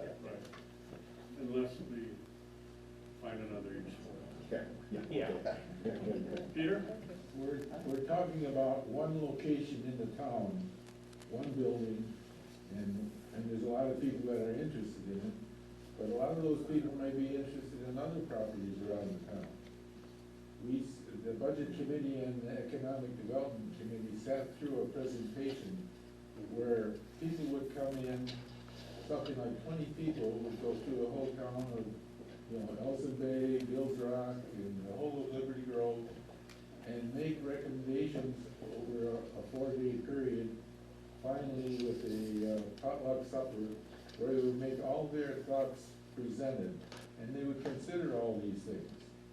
And my thinking is we should go ahead with whatever repairs are necessary now, but it looks like we ought to go through some kind of an investigation like what these 20 people would do, and maybe give us a better idea what we should do with the whole town. The town, The town, yeah. not Ellison Bay, the town. Good point, Peter. Okay, we need to move on to the. Okay. Well, you're still on the next one. Peter was referring, last Thursday night, the Plan Commission and Economic Development sat down with two representatives from the town of Bailey's Harbor. They recently went through this past, well, Diane can explain it a little bit better. This last winter, through the UW extension system, what was the term? Community design development. Yeah, community design development. And I came out of that meeting absolutely impressed. It cost them about $5,000. They had 22 people come in through the UW system and the professionals. And if anybody's ever participated in a focus group, that's basically what this was. And they sat down with all the residents that were interested. The residents provided housing, the meals, and in a matter of 4 days, these people came back with a design based upon the input of those participants. It was like, wow. And now, that operated outside of the town government. It was members of the community that did this, and it was, as I say, very impressive. And they're moving ahead. Some of these projects would take years, some could take a month, but it is moving ahead. Would you like to comment just a second on that, because I know you participated. Sure.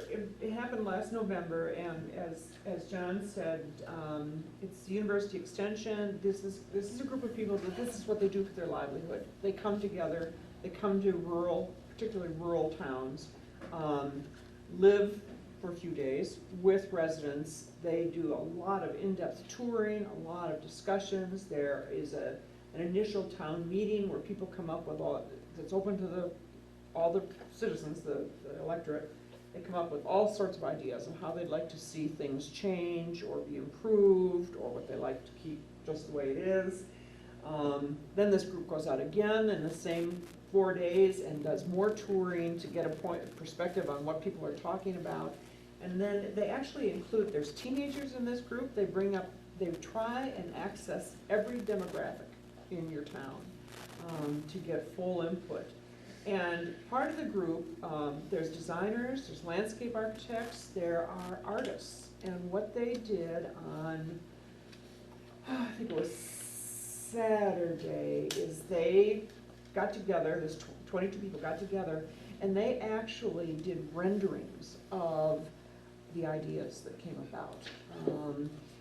Things that included gates that were clearly defined areas where people had access to the lake, for instance. Paths, they used the lighthouses as points, directional points to move from. They talked about, two committees I'm on, one is affordable housing, how they really want more families and more businesses on a year-round basis to come into Bailey's. And so one of the key issues is affordable housing. Business development is another group that I'm on. So what happened was when they came through and they put up all these beautiful colored renderings, there must have been 18 poster size all around the building. Then there were about 150 of us there at that meeting where they went through everything. And then right then and there, they asked us to sign up on those areas that we were really interested in. with our names and phone numbers and email addresses, and everybody got contacted in terms of, okay, we're gonna put this group together now. Are you still interested? Would you like to be on it? And there's a certain amount of fallout, you know, there's some enthusiasm that wanes, but I have been so impressed with the momentum that was created and is continuing. And it's all done through community volunteer at this point in time. Anything, ultimately, when groups come up with ideas, it does have to go back to the planning commission and the town council. Nothing just, these committees we just can't go off and do our own thing because we think it's a good idea. And we do a lot of integration between the committees, so there's a lot of overlap, so there's communication there.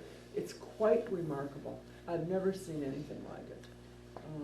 And so I'm on the Liberty Grove Finance Committee and Economic Development, and Rob Burke, who some of you may know because he participated with us last year in town meetings, et cetera, sort of was the focal point for the group that came, the 20 people that came. So he knows us very well here in Liberty Grove, and just felt it would be a very nice match. Yeah, economic development's gonna take this up under that. And so they give us, in 4 days and about $5,000 worth of consulting, something that other communities in our area have paid $50,000 for, but don't have the community buy-in.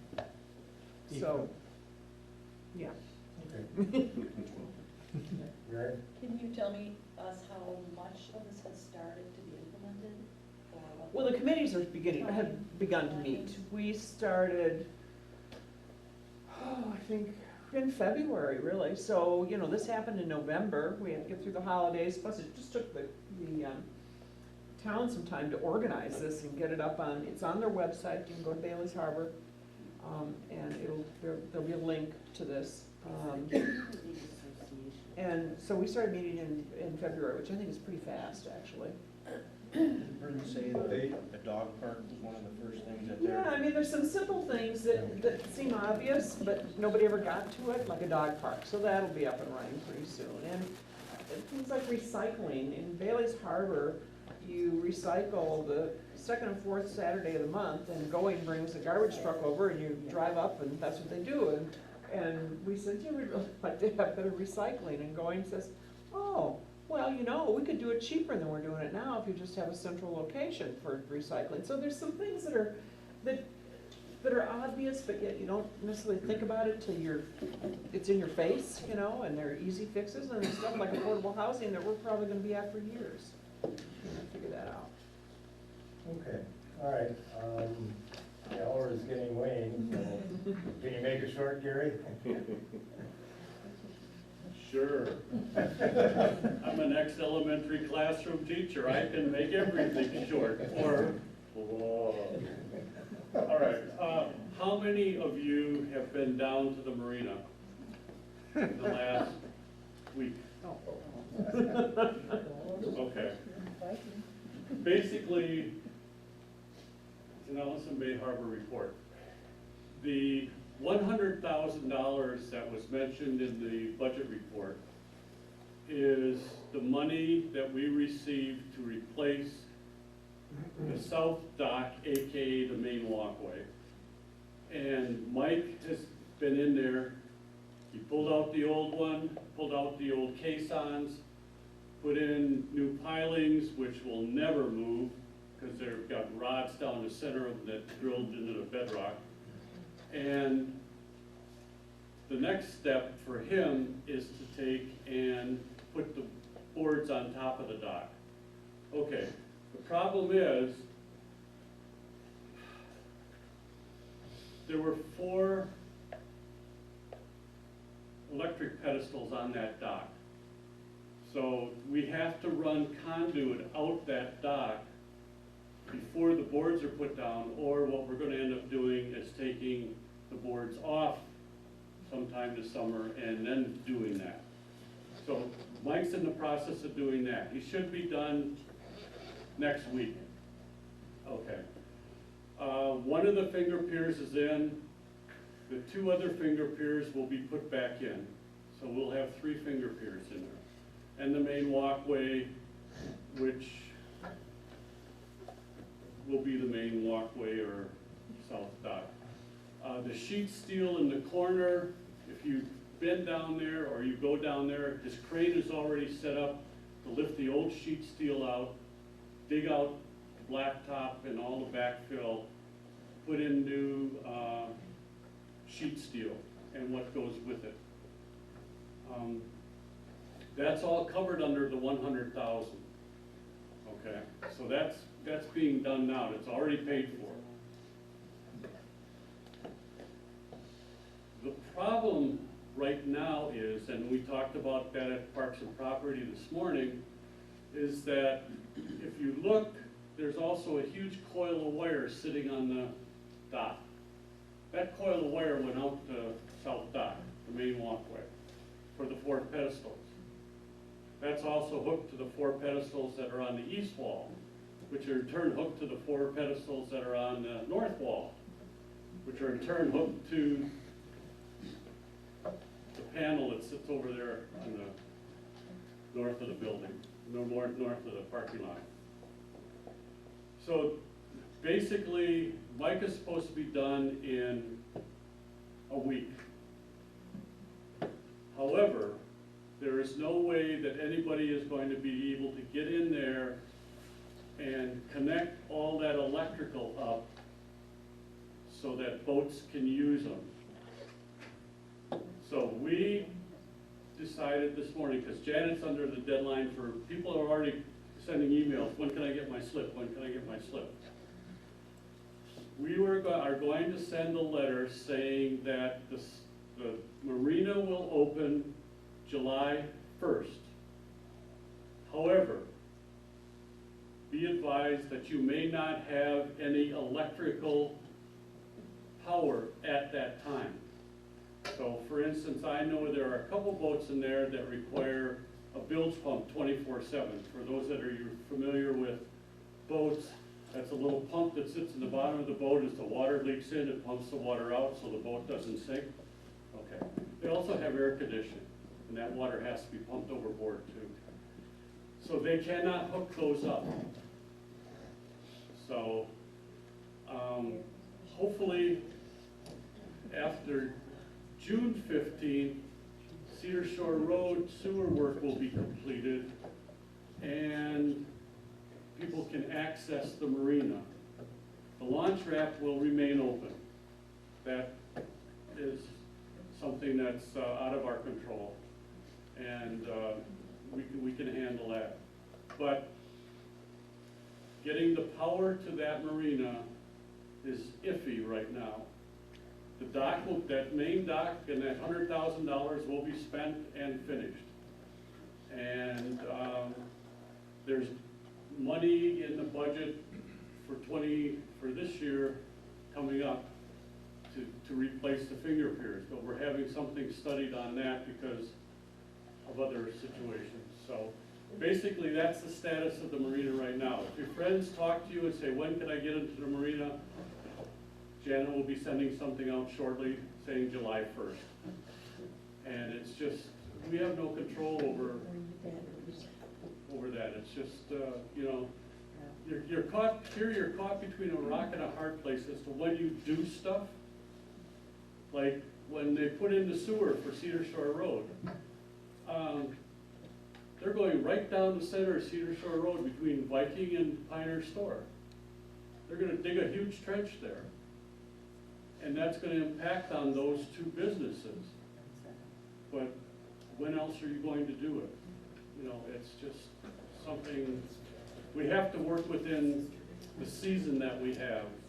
And basically that's it. Any questions? By the way, the Mike he was referring to is Mike Carr, not Mike Connect Me from Schenck Association. Yeah, he doesn't do contracting. Okay, thank you, Gary. Okay, bit to the business from the town electors. Your opportunity. Anybody have comments, motions, and so forth? Yes, you want to step to the podium, please, and name, address? Thank you.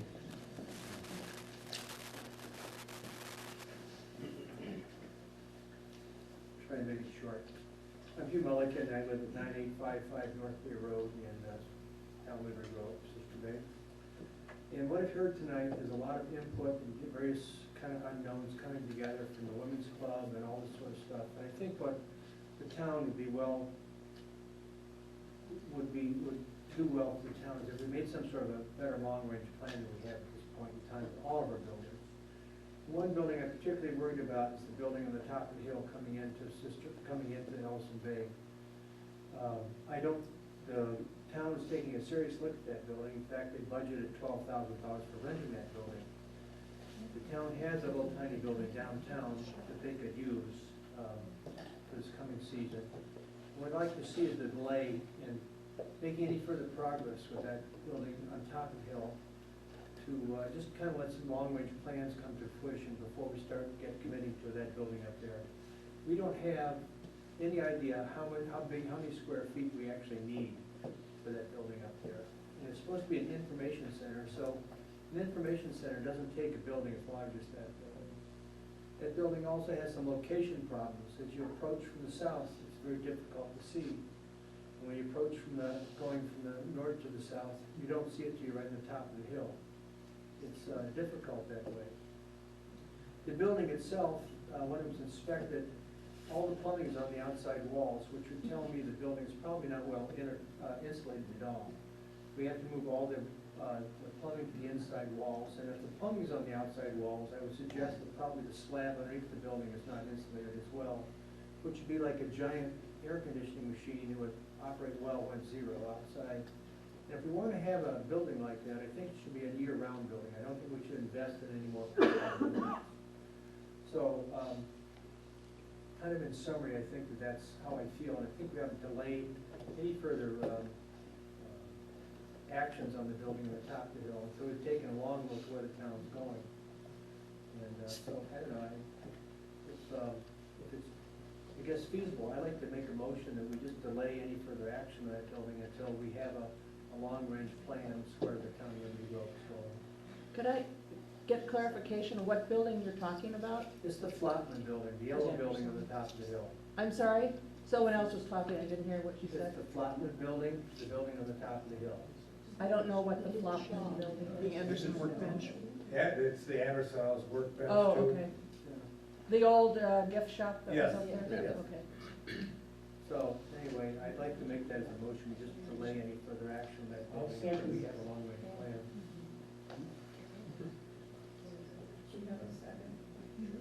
Can you do that? Jim, I don't believe you're an elector. Why not? So anyway, I'm asking for a second on that motion. Yeah, I think that, okay, Mike, I think that makes it safer. Thank you. All right, and please be advised, these motions are advisory, they're not binding, just so you're aware. Okay, any other discussion? All those in favor of the motion indicate by saying aye. Aye. Opposed? Opposed? The ayes have it. Okay, anybody else? Carol?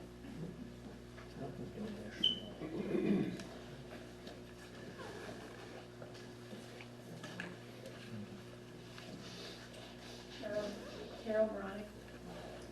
I live in Ellison Bay, on East Door Bluff Road, and I am a member of Door County North.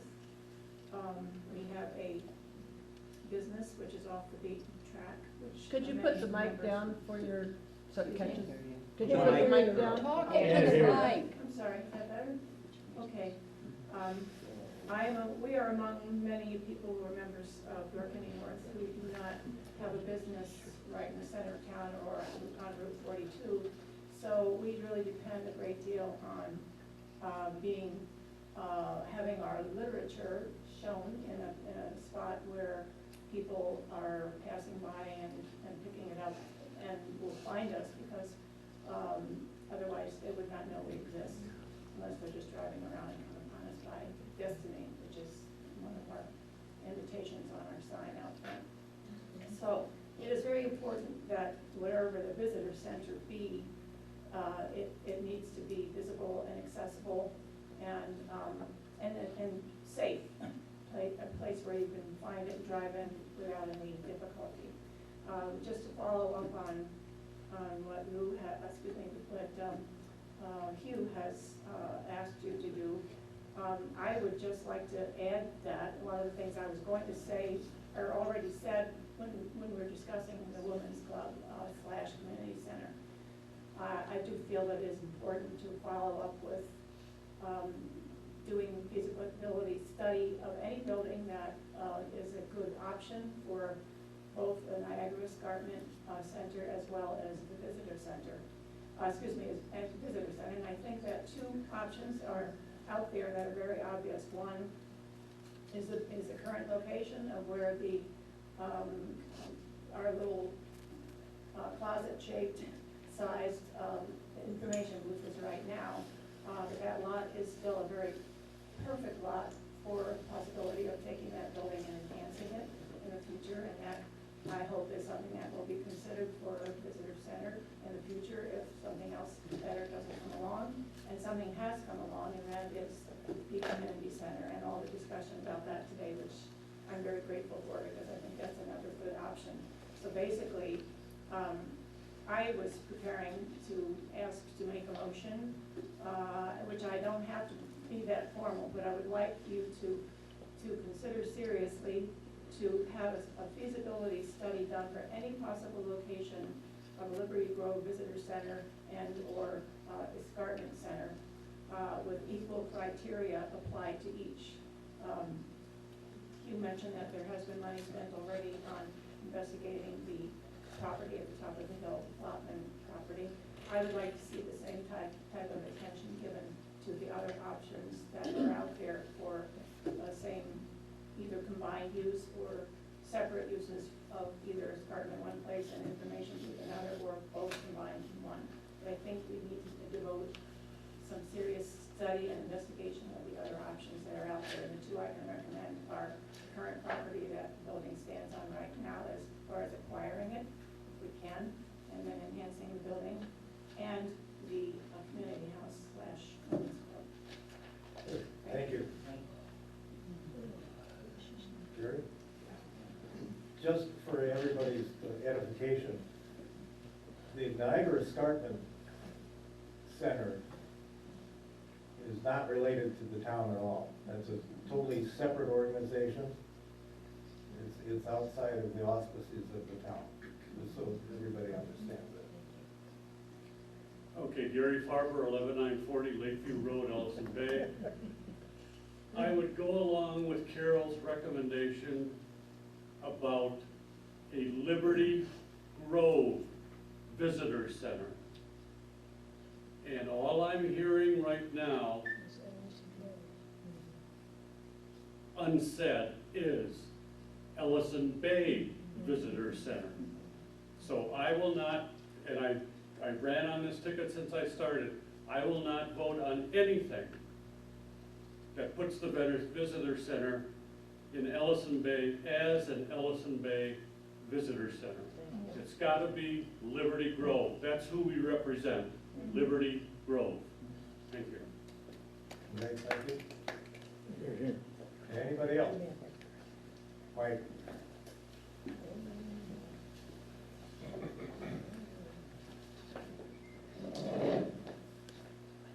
My name is Mike Barkey, I live on Door Bluffs Road. I think it was a meeting in early March, it was a town board meeting, and there were payment of bills, checks that were approved at the beginning of the meeting.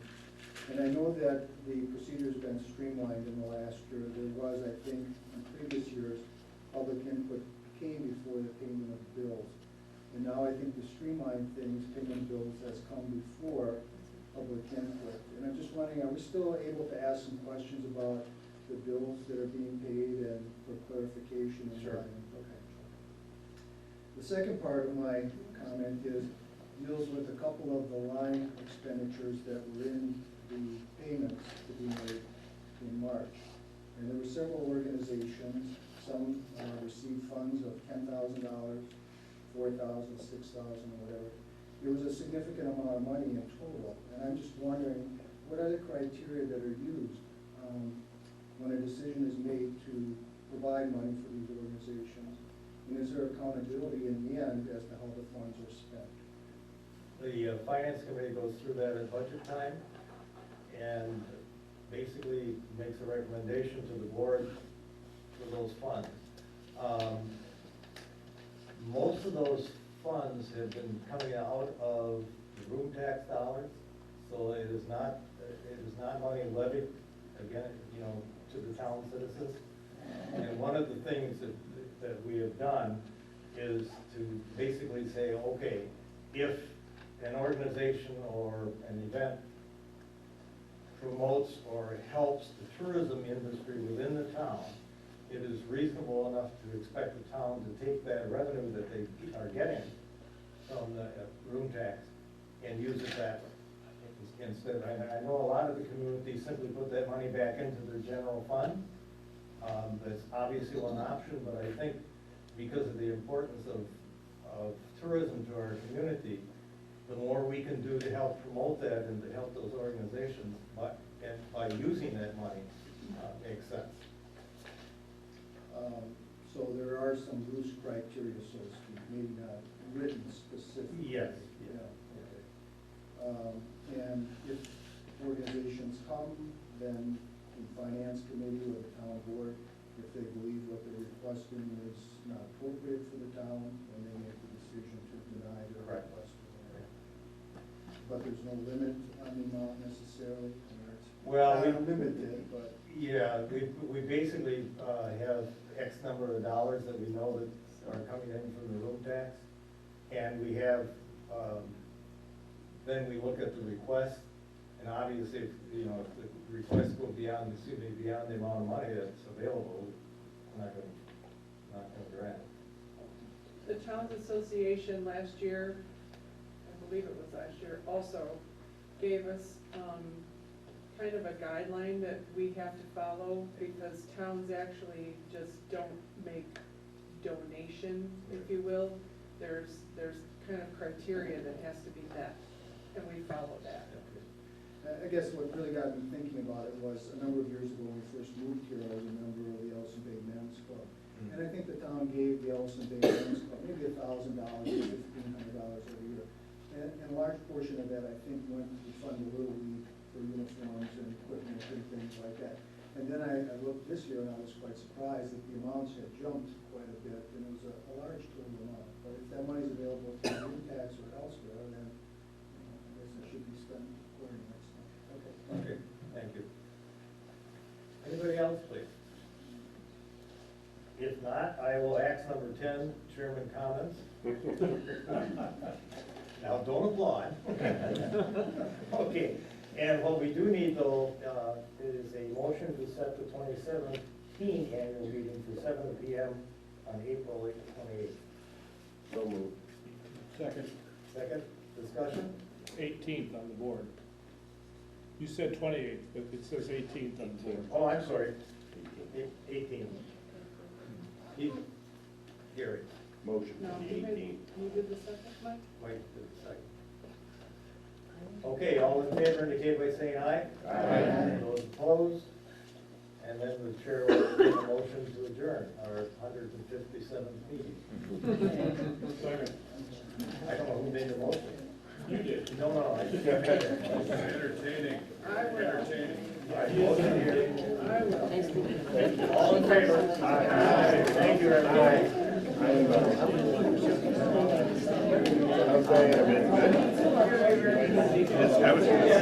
Very good.